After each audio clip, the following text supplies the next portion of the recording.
So, welcome to the channel. And you are the Howe family. We are mother and daughter duo. When I plugged the appointment into my phone, it said the however interview. Oh, Corrected out. that could be appropriate too. Whatever, however. Okay, so just a little background on the channel. It's really about teaching. Almost everything on it is about teaching, although some of it is about my brother John, who was in his 51st year of teaching when he died in February. So this is my kind of way of trying to do a tribute to the job we both had, which was, you know, the teaching gig. Right. So, did you know you were going to teach? No. No. Really? Really. So how did it happen? Well, for me, it happened because of a car accident way back in 1978.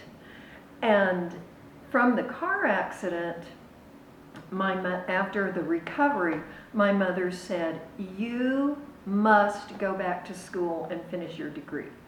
And I had already started, so I went back to school and finished my degree. And because of the car accident, my inclination was going into special ed to be helpful to people. And then when I got back to university and I needed to take some electives and walked back into the art department, that was Home. That was I was at home. And so because I needed to make a living, what am I going to do? And so I had raising children, and teaching was just the natural thing for me to do, and I was super excited. So I got dual degrees in special ed and in art education. Wow. And so you came immediately back to Roswell? Roswell was home, right? Roswell, initial home, my lifetime, my childhood home, but we had raised our family in Alto, in the Ruidoso Capitan We went area. to school in Capitan, all growing up. Oh. Yeah. And because of my dual degrees, I was hired sight unseen to develop and teach adult mentally and physically challenged at the Fort Stanton Residential School. And so I walked into a ceramic program of sorts that just opened up all sorts of possibilities for me. So I jumped from those adults to K-12, to then elementary, middle school, high school, alternative high school, and then Moving to Roswell at some point in all of those. and then being able to be more administrative and develop an arts program for the district. So it's been a lovely, lovely path and journey for me. Right, and you're kind of famous in town. Ooh, You know. Yes, she is. It's hard to go somewhere where somebody doesn't know. Yeah, people say, "Oh, you're Elaine's daughter." Yes. Yes, I am. but initially, Eva, I wouldn't have, it wasn't like, oh, I want to be an art and special ed teacher. It's so, and that's the way most people's lives unfold. You don't know what the end result is going to be, and it is certainly a journey, but I have loved every single aspect of every job I've ever had. Oh, that's awesome. Not me. So, but you're also an educator too, I right? am, and I never wanted to go into teaching full time. I've always loved teaching and working, as Elaine's had all her different sections of journey. As I became an adult and was in college, you know, I'd come home and she'd plug me into some facet of her program. And I always really loved that. But knew that teaching full time wasn't what I wanted to do. I wanted to be an artist and have more time to do my art. So that's the journey I took, was more following a life and a career developing my art practice, which also was in ceramics. Kind of by default, it wasn't what I intended to go in, but then I was 7 years into my undergraduate program. I'm like, I gotta get out of here. What do I have the most credits in? Oh yeah, it's art. It's in with a ceramic emphasis. So finally got my degree in ceramics, and then continued that into graduate school, and then did different art residencies in the ceramic field. But having different teaching opportunities along the way, graduate teaching assistant, or teaching at different residency programs, beginning clay, or really specialized thematic clay techniques. Before I came back to Roswell and bought this building, which I've turned into Bone Springs Art Space, which is multifaceted personal studio space, gallery to represent other artists, gift shop that handles artists' work, and then the whole basement is then devoted to art education. Right. Yeah. Right. So, yeah, and you two come from what might be called an artist family, right? We do. Because there are people. There are people. So my father was a painter and painted his entire life, a wonderful, wonderful artist. And his brother was a photojournalist and then had art galleries. My cousin is a very well-known regional artist. So the arts came natural for us. Well, now, what's your father's name? Bill Wiggins. Bill Wiggins, and your uncles? Walt Wiggins. Walt Wiggins, Yeah. and of course, the cousin Is Kim Wiggins. Kim Wiggins. Yeah. And Yeah. Bill Wiggins won the Governor's Award for Excellence in the Arts for the state of New Mexico in 2011 for his lifetime of Artistic achievement. and Elaine received the Governor's Award in 2009 for her role in arts education and what she brought to the community and as a supporter of the arts. Right. Yeah. So, now when my family gets together, it's a lot of loud talking because we're all teachers and we all want to be heard. We do end up talking business. We talk about teaching. We talk about our experiences in the classroom. We talk about students.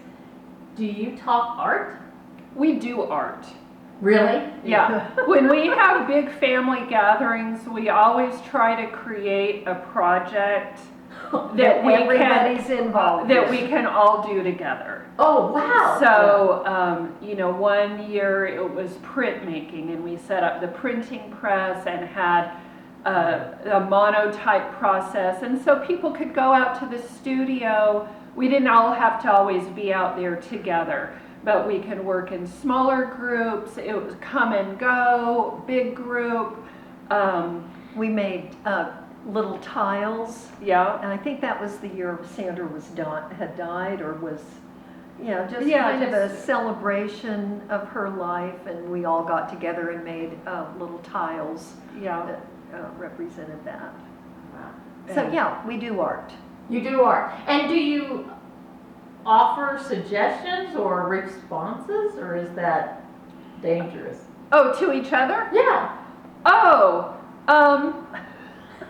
if people have a question, question. No, we just. I think people no. feel comfortable Yeah, just to people dig do in their and own do their thing. own thing. Not like graduate school classes where they say, here's the problem. No. Oh, no. No. It's like, here are the materials. This is basically how you do the technique. Go for it. Yeah. Yeah. And all ages, everybody. All All ages. ages. Yeah. Mhm. So do you, every once in a while, do you see somebody coming along that you go, oh, that one's good? Has that ever happened? Somebody like within the family? Yeah, like a little one. Oh, no, we just don't, they're all good. Yeah. Yeah. And I think so, we too. don't have that many little ones. Oh, You know, we're a pretty Yes, small nuclear, you know, crowd. Yeah. crowd. Yeah. Yeah. Well, the reason I asked, one of the families that I've interviewed is the Phillips family. I don't know if you know this. Yes. Yeah. Mhm. Okay, so there's about 1 million teachers in that town. Oh, yes. Right. So when you go to their get-togethers, they perform for each other. Oh, nice. Because there's a bunch of musicians and singers in Yeah. the family, so Yeah. everybody sits around and performs. Well, one of those people, I could name her Gretchen, Yes. was the very first visual arts teacher that I hired for a program that I developed. So Gretchen and Meg both taught in the program that I developed. Right. Yeah. And Gretchen, what's interesting is Gretchen is stepmom to both Robin Oh, and her name slipped my mind. I know who it is. Yes. Mrs. Klingon. Miss Klingon. She's gonna kill me. I had her as a student. She's gonna kill me. I'm the dead one. We're talking to a dead one. So, what have there been techniques? Now, I've had class with Miranda. I've had class with you, and I've expressed to you my incredible fandom of your teaching. Not only your work, I adore your work. I absolutely do. But your methods as teacher, I absolutely deeply admire. Oh, thank you. And I've had a lot of ceramics teachers. I've stayed consistently mediocre, but I've had lots of ceramics teachers. and I can agree with that because I've been in her classes and she's wonderful. Yeah. So proud Mom of you. gave me the best compliment I've ever had. It's been, you know, a year or two, but she was in one of my classes and she's like, you are a better teacher now than I ever was. You know, and I'm like, oh. It's Katie. Katie McClellan, yeah. Good. So yeah. So is there, when you started doing it, I'm sure you started doing it as part of your graduate work, that you did Yep. these lessons.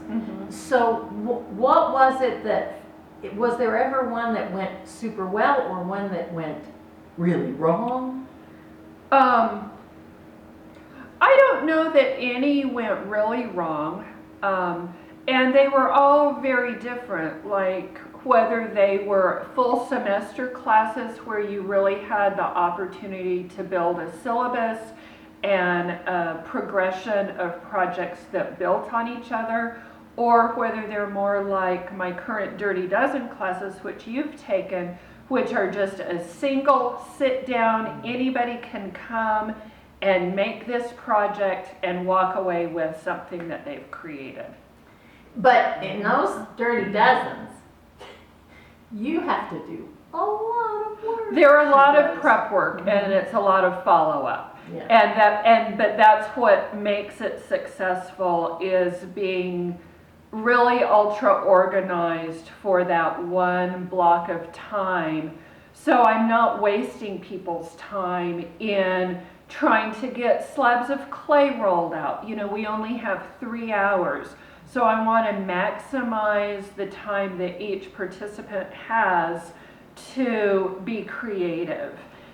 And because she does it one time on Friday night, then she can troubleshoot and redesign or cut something shorter or make it longer or put this before something else. Right. So she does fabulous fine tuning of her own methods. Right, just from that Friday night class to the next Saturday morning, it's Uh-huh. like, okay, I spent too long on that demonstration and not enough time on this. Or I really need to guide people, like people just didn't get how to miter their Oh, core, you know, yeah. the mitering Yeah. or something. Yeah. So, yeah, so always tweaking Yeah. along the way. Yeah. And did you find you did that too? Did you tweak a lot while you were teaching art?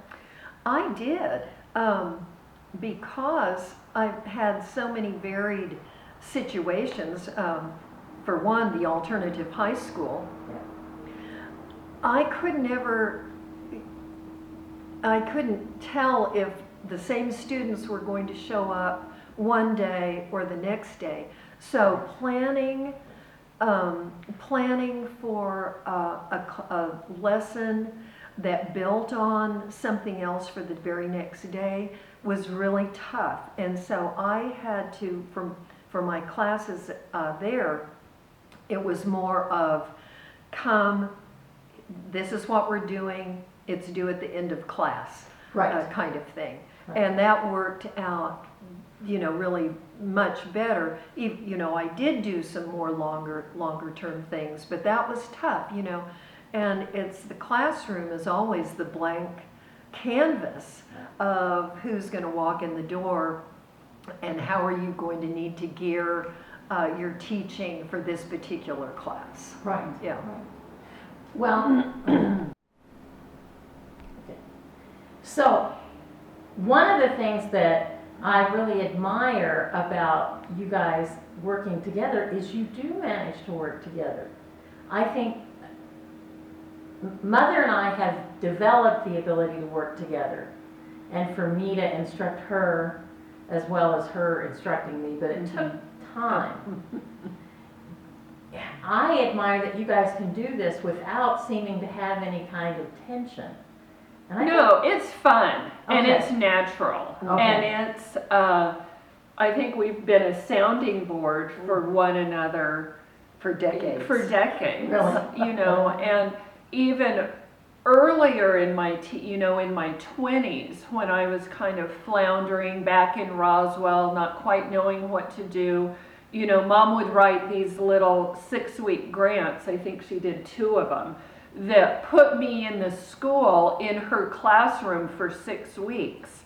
And so I really got to teach with her, and we'd come up with special projects that we wanted to do with her. I think those were both high school situations. So do with her high school kids that we could do together. And so that was a great learning experience for me, and really started the foundation of kind of a dual effort in multiple things that we've done through the years.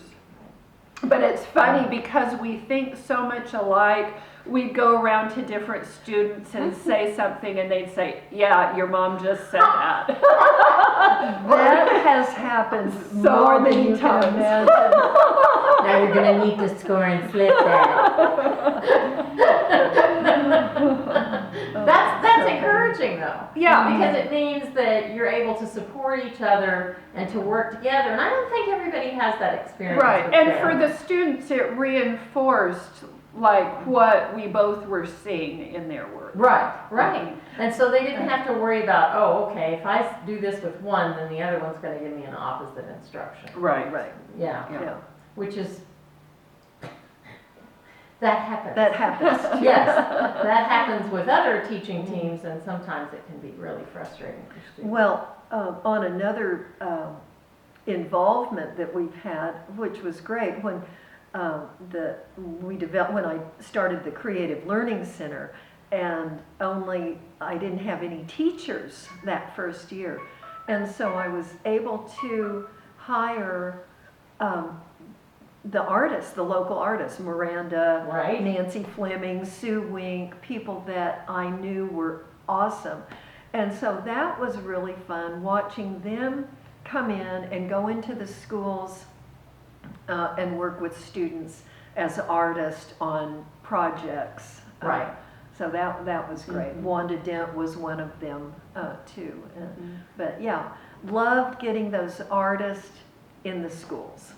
Well, now I have a question about with students. So one of the things that I find with myself when I'm making something is my vision and my capabilities don't match.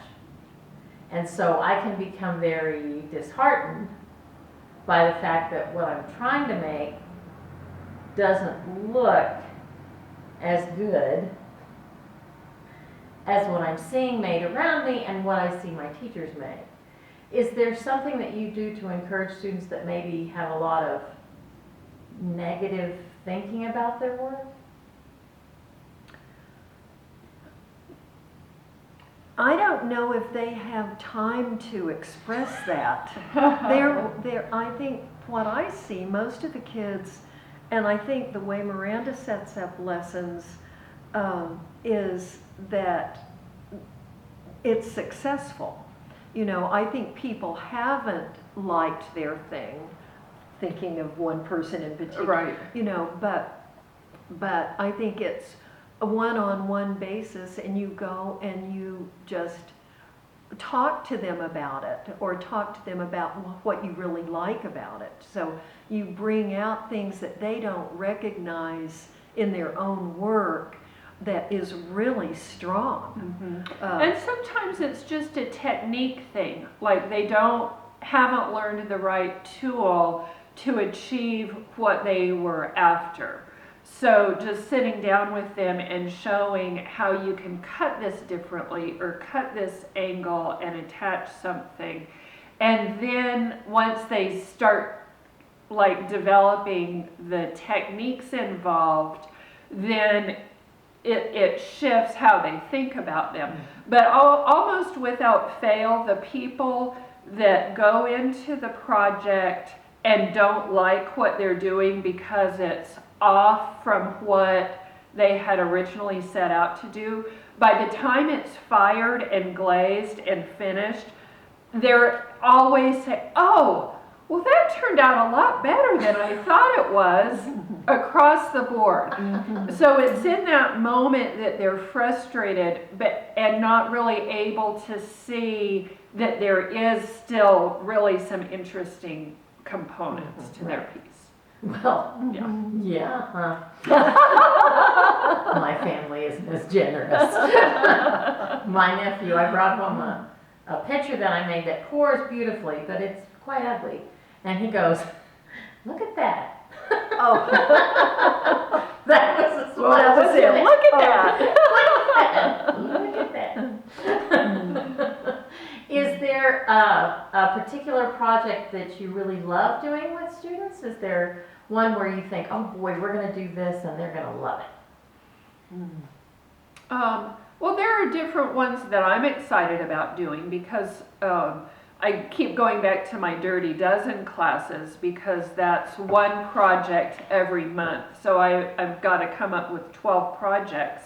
And this is the 5th year that I've done it. Right. So I'm always trying to create one new some new projects for the people that have taken multiple classes.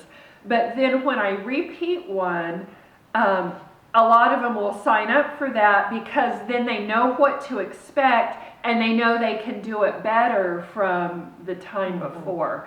Right.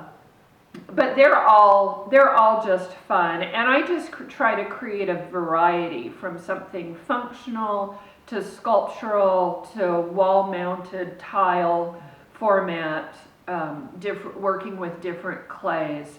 So that's the challenge for me, is just setting up a nice variety for people to choose from. But every now and then, I'll personally really enjoy doing one of the class projects, and then I'll do more. Because I want to explore that and then maybe put that work in a gift shop or something. Well, go ahead. I was just going to say, her teaching isn't limited to the Dirty Dozen class. Right. Because she has had children's classes for several years now that are really The fun. after-school art program, And so which those is are not clay at all.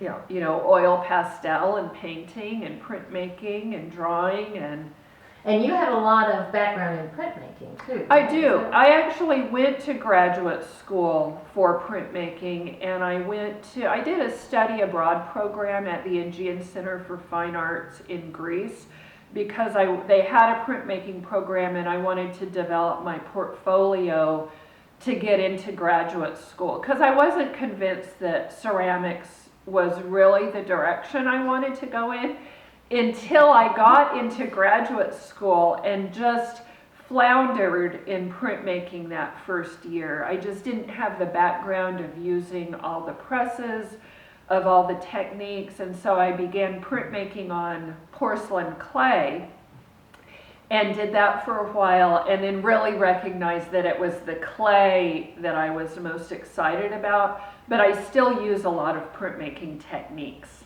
in ceramics in my work. Very beautiful stuff. Thanks. By the way.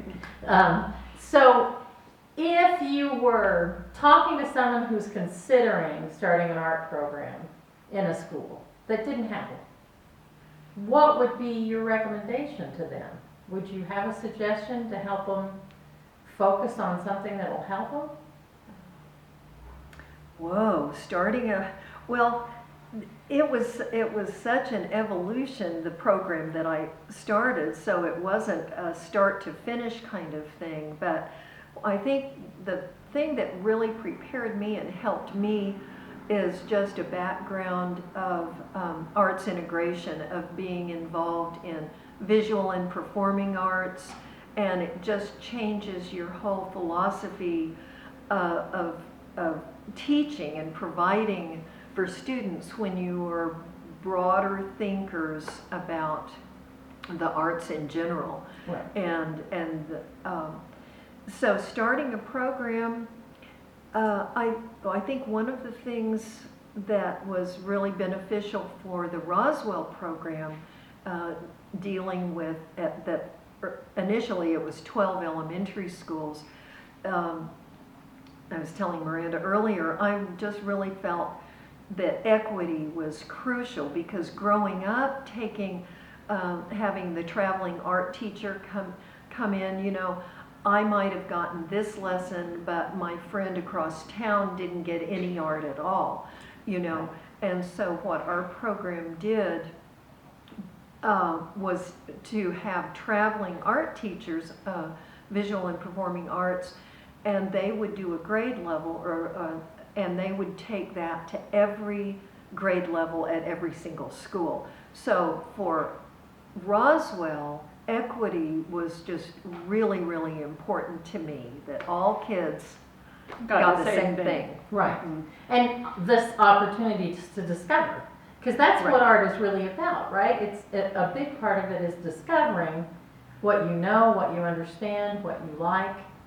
A lot of happens Well, in and that, right? experimenting and Well, that is the ultimate creative process, is you lay out the parameters that you need, but there's so much wiggle room and opportunity that you want them to go on their own direction. To go on their own direction. Yeah. Right. Yeah. Well, I do appreciate you saying that about combining the arts, because in Deming and here in Roswell, when we were doing stage productions, we got the art department involved in creating the sets, in creating props, things like that. Because we did Little Shop of Horrors, and the art department built the Audrey too, right? Because I couldn't. I did not have. So I think that's wonderful. If you were trying to decide an activity you were going to do with your family next time they got together, what do you think would be a nice one that you haven't done yet but you'd like to try maybe? Haven't done yet is a big problem, right? Because you've done them all. Yeah. Usually we gear towards stuff that we've done a little bit of, but that we think can span multi-generations for success and fun. You know, that's the point, is to get together and have fun. And and that it's not too much to set up, you know. Right. Well, one of the things that we have done almost every year for decades, even before my parents passed away, we decorate cookies. Oh, yes. And so at Christmas time, we have all sorts of blank canvases of cookies. And then we have all the spectrum in these tubes.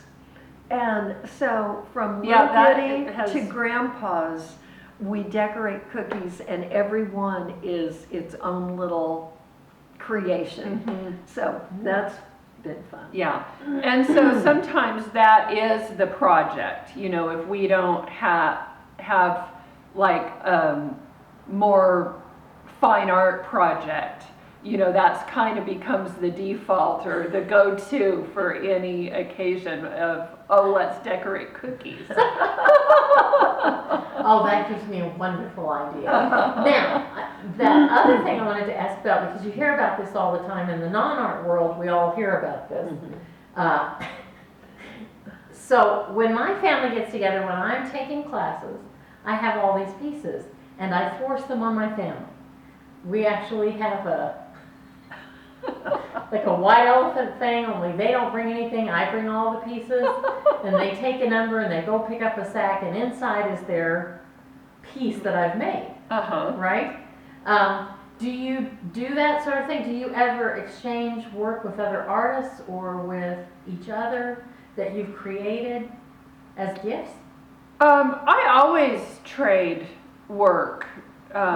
If we, you know, mutually like each other's work and want to trade. Generally, it's mostly with other ceramic artists, but with the Roswell Artist in Residence program here, and being an alumni myself, you know, there's been that exchange as well. But yeah, a lot of times for Christmas presents, everybody gets a new mug. Or a new pair of earrings from Jeremy. Or a new pair of earrings from Jeremy, or Yet another artist in the family. yeah, And yes. that wasn't just our family. I remember early, my Uncle Walt, besides being a photojournalist, he also painted watercolors. So at least 2 Christmases, we all got watercolors from him. So Yeah. So we value the handmade, yeah, for yeah, sure. we like him. Awesome. Yeah. Awesome. Giving and receiving. Well, I think that is a perfect note to end on. Yay. And I so appreciate you two for doing this. I can't tell you how much I value both your contributions to the community and your work as artists and as teachers. You've definitely enriched my life, Oh. and I really appreciate you doing this for the Oh, channel. Okay. you're welcome. Nice to be here. Yay. Thank you. Thank you.